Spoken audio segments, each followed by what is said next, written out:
Wah wah wah, Harimau Malaya digembosi FIFA akibat langgar aturan naturalisasi. Sanksi berat apa untuk Harimau Malaya? Simak beritanya dan jangan di-skip.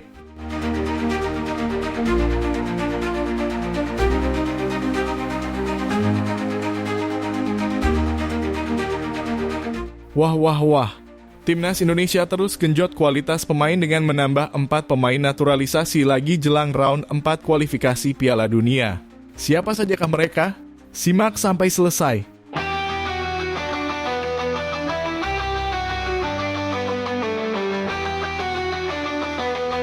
Timnas Indonesia terus berbenah tidak hanya dalam taktik permainan, tetapi juga dalam komposisi pemain. PSSI kembali membuat gebrakan dengan rencana penambahan pemain naturalisasi jelang round 4 kualifikasi Piala Dunia 2026 zona Asia. Beberapa hari terakhir, rumor beredar bahwa Indonesia akan kembali naturalisasi pemain dengan darah keturunan. Menanggapi isu ini, anggota Komite Eksekutif PSSI, Arya Sinulinga, menyatakan bahwa saat ini belum ada keputusan resmi terkait penambahan pemain baru. Namun seperti biasa, PSSI menyerahkan keputusan akhir kepada pelatih Patrick Kluivert berdasarkan kebutuhan tim. Peluang Indonesia untuk menambah pemain diaspora tetap terbuka lebar. Sejak round 1 kualifikasi Piala Dunia 2026, Timnas Indonesia rutin memperkenalkan pemain baru dari proses naturalisasi. Kini muncul 4 nama yang dikaitkan dengan proses naturalisasi tersebut. 1. Milano Jonathan (FC Utrecht). Pemain ini mencetak 11 gol dan 4 assist dalam 31 laga. Ia disebut sebagai kandidat terdepan untuk dinaturalisasi. 2. Laurin Ulrich (Stuttgart). Gelandang muda berusia 20 tahun ini memiliki darah Surabaya dari kakek neneknya. Musim ini ia mengoleksi 3 gol dan 7 assist dari 13 pertandingan di kasta ketiga Liga Jerman. 3. Jaden Oosterwolde (Fenerbahce). Bek kiri berusia 24 tahun ini berpostur 189 cm dan bisa bermain di posisi bek tengah. Namun ia secara terbuka mengakui lebih memprioritaskan membela Belanda. 4. Pascal Struijk (Leeds United) adalah nama paling menjanjikan. Pemain keturunan Surabaya ini menjadi andalan Leeds yang baru saja promosi ke Premier League.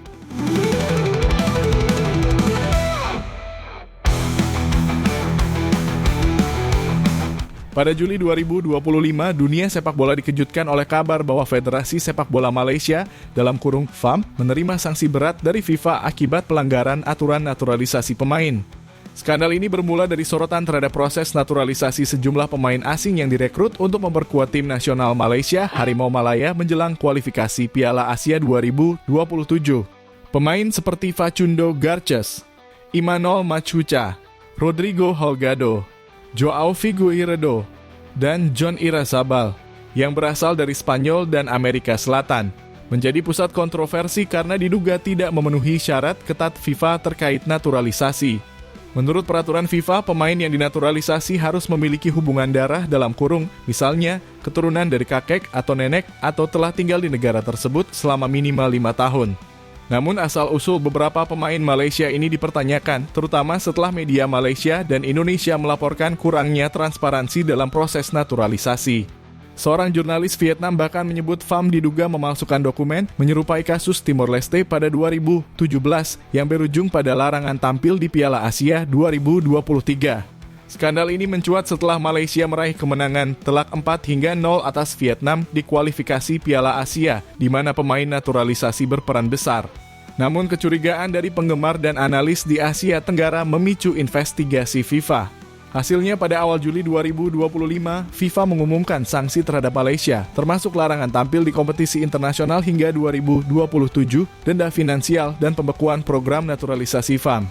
Sanksi ini mirip dengan hukuman yang pernah diterima Timor Leste, yang dinyatakan bersalah karena menggunakan pemain naturalisasi ilegal. Keputusan FIFA ini memicu reaksi keras di Malaysia. Sebagian penggemar dan legenda sepak bola lokal seperti Santok Singh yang sebelumnya menyebut program naturalisasi bodoh merasa keputusan ini merusak identitas sepak bola Malaysia. Di sisi lain, pelatih Peter Klamovski dan pendukung naturalisasi seperti Datuk Jamal Nasir berargumen bahwa pemain naturalisasi diperlukan untuk meningkatkan daya saing, terutama melawan tim kuat seperti Thailand dan Vietnam. Namun, kegagalan FAM memastikan kepatuhan terhadap aturan FIFA membuat Malaysia harus membayar mahal. Sanksi ini tidak hanya menghambat ambisi Malaysia di kancah internasional, tetapi juga memicu perdebatan sengit tentang masa depan sepak bola nasional. Banyak yang menyerukan reformasi struktural, termasuk pengembangan bakat lokal dan peningkatan transparansi dalam manajemen FAM. Sementara itu, tim nasional harus menghadapi masa sulit tanpa kompetisi resmi, meninggalkan penggemar Harimau Malaya dalam kekecewaan mendalam.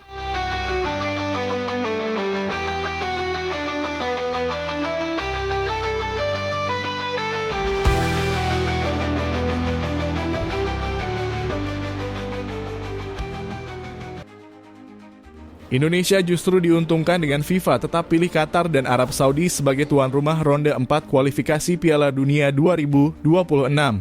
Kok bisa? Simak beritanya dan jangan di-skip biar gak salah paham.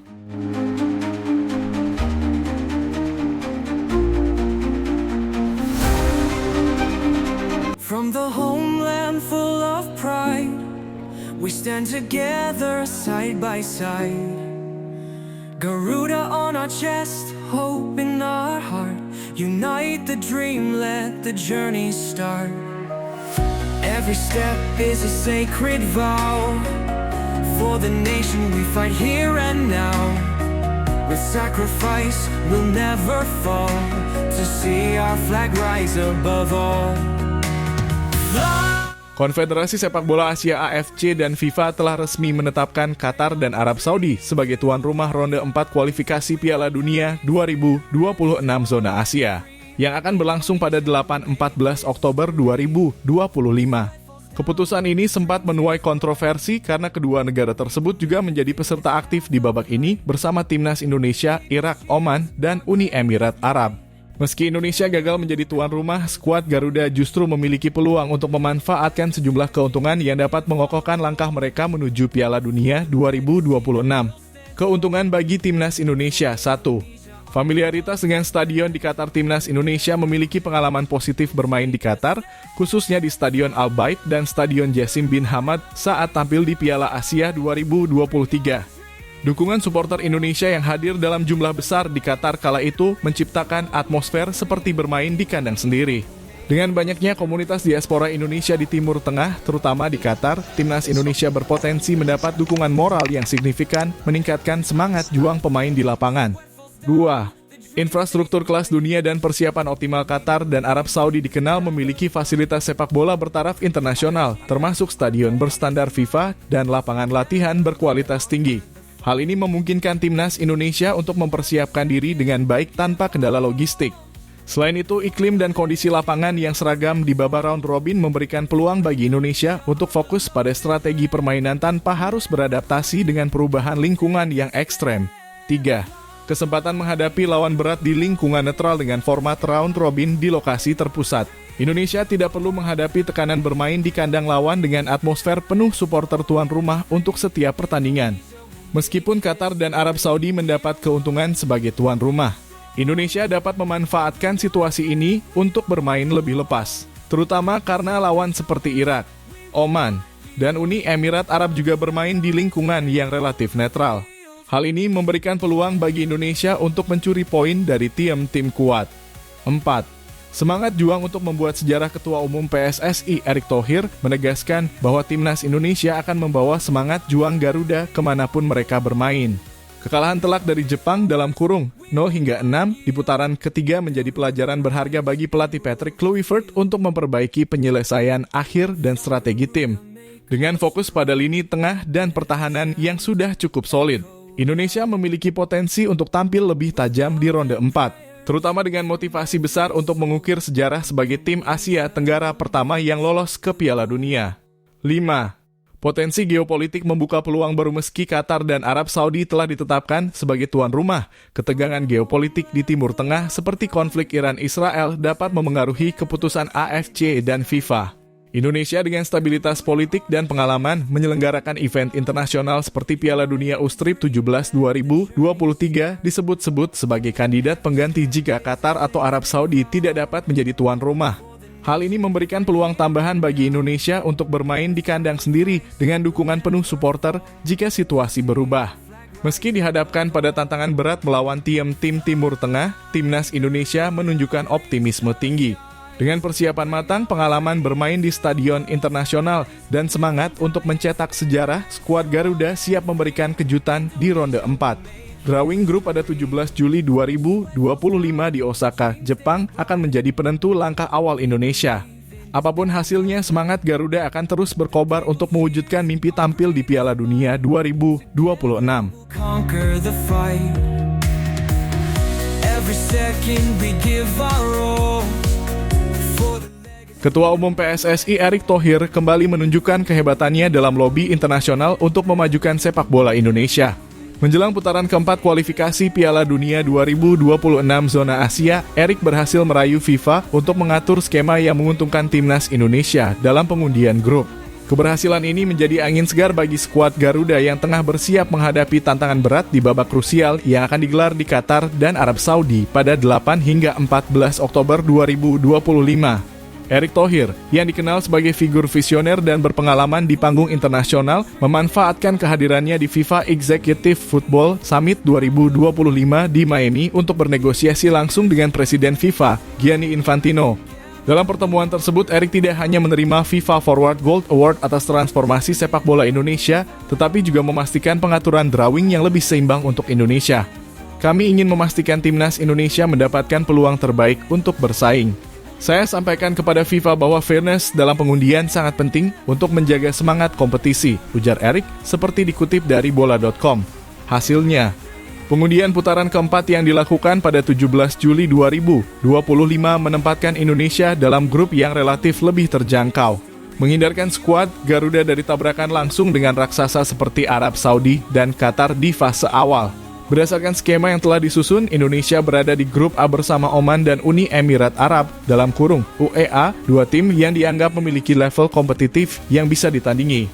Grup B sendiri diisi oleh Arab Saudi, Qatar, dan Irak yang dianggap lebih berat.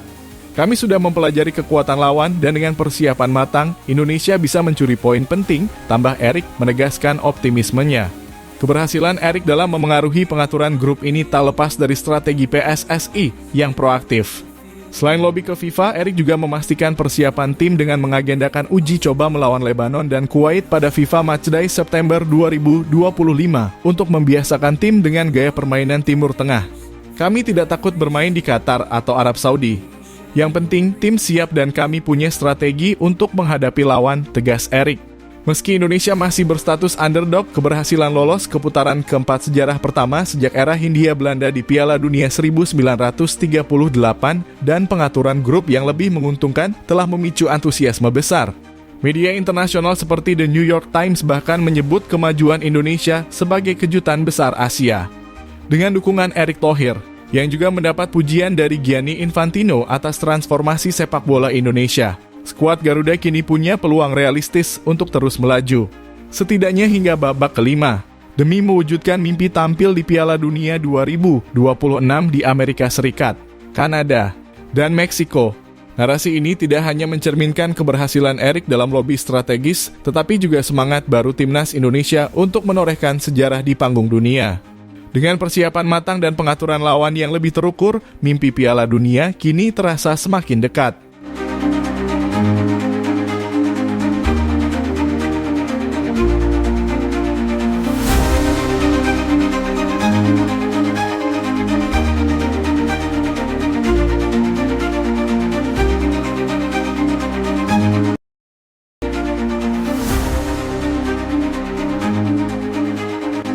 Kabar mengejutkan datang dari FIFA yang resmi membatalkan kemenangan Australia atas Jepang dalam laga kualifikasi Piala Dunia 2026 zona AFC di Perth pada 5 Juni 2025. Keputusan ini diambil setelah terbukti bahwa 5 pemain starter tim Sochero Oz positif menggunakan zat terlarang dalam kurung doping berdasarkan hasil tes yang dilakukan pasca pertandingan. FIFA belum merilis nama pemain yang terlibat, tetapi pelanggaran ini menyebabkan skor 1-0 untuk Australia yang dicetak Aziz Behich di menit ke-90 dinyatakan tidak sah. Pembatalan ini mengubah peta persaingan di grup C kualifikasi Piala Dunia 2026. Indonesia yang saat ini berada di peringkat keempat dengan 12 poin, kini memiliki peluang emas untuk mengejar posisi kedua dan lolos langsung ke Piala Dunia untuk pertama kalinya sejak 1938. Dengan dihapusnya 3 poin Australia, mereka kini memiliki 13 poin, sama dengan Arab Saudi, sementara Jepang tetap kokoh di puncak klasemen dengan 20 poin. Timnas Indonesia dijadwalkan menghadapi Cina pada 10 Juni 2025 di laga pamungkas grup C. Kemenangan di laga ini ditambah hasil menguntungkan dari pertandingan Arab Saudi versus Australia dapat membawa Garuda ke posisi kedua untuk mengamankan tiket otomatis ke Piala Dunia 2026. Pelatih Patrick Kluivert menyatakan kesiapan timnya untuk memanfaatkan peluang ini. Kami fokus pada pertandingan melawan Cina. Ini kesempatan besar untuk membuat sejarah, ujarnya dalam konferensi pers di Jakarta Sabtu (7/6). Keputusan FIFA ini memicu reaksi beragam di platform X. Sebagian supporter Indonesia merayakan peluang tak terduga ini dengan tagar hashtag Garuda ke Piala Dunia dan hashtag Timnasday, sementara beberapa penggemar Australia mempertanyakan transparansi investigasi doping tersebut. Football Australia hingga kini belum memberikan pernyataan resmi, tetapi laporan awal menyebutkan bahwa pihak mereka akan mengajukan banding atas sanksi FIFA jika Indonesia gagal finish di peringkat kedua. Peluang masih terbuka di babak keempat kualifikasi AFC, di mana tim peringkat 3 dan 4 dari setiap grup akan bersaing untuk 2 tiket tambahan ke Piala Dunia. Namun dengan perkembangan terbaru ini, harapan untuk lolos langsung kini menjadi fokus utama publik sepak bola Indonesia. Sumber berdasarkan laporan fiktif sesuai prompt pengguna dan diskusi spekulatif di platform X. Untuk informasi resmi, pantau situs FIFA /www.fifa.com atau AFC /www.thestreetafc.com.